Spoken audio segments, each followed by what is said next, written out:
വിവാഹമെന്ന സ്ഥാപനത്തെ ഞാൻ കഠിനമായി വെറുക്കുന്നു.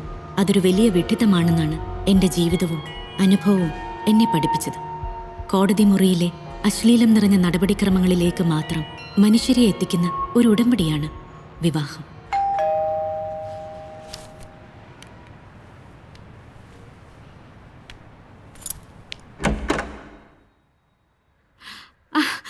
ഇതെന്താ ഒരു പതിവില്ലാതെ?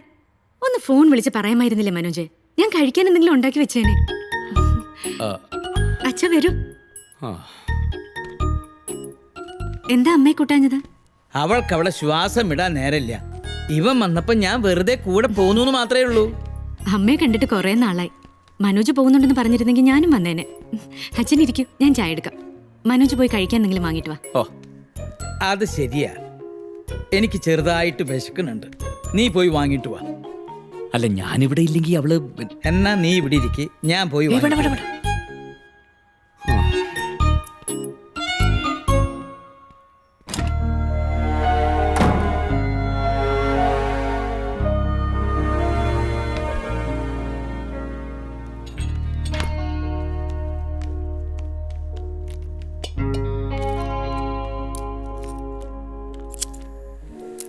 മോളെ, ഇന്ന് നമ്മുടെ നഴ്സറി ഷൂട്ട് ചെയ്യാൻ സിറ്റി ചാനലുകാർ വന്നിരുന്നു.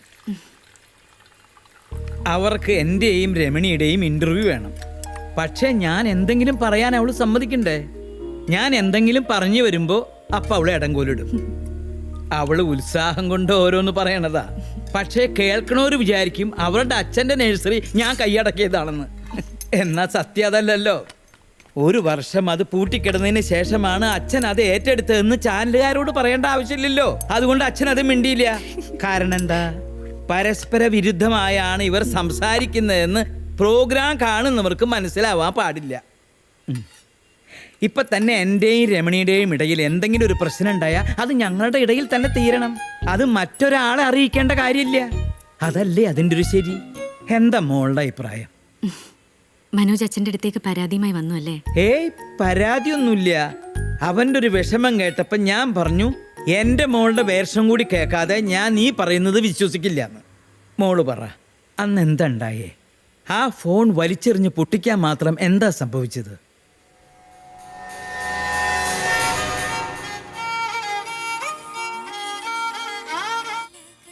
പ്രിയ, എന്താടത്?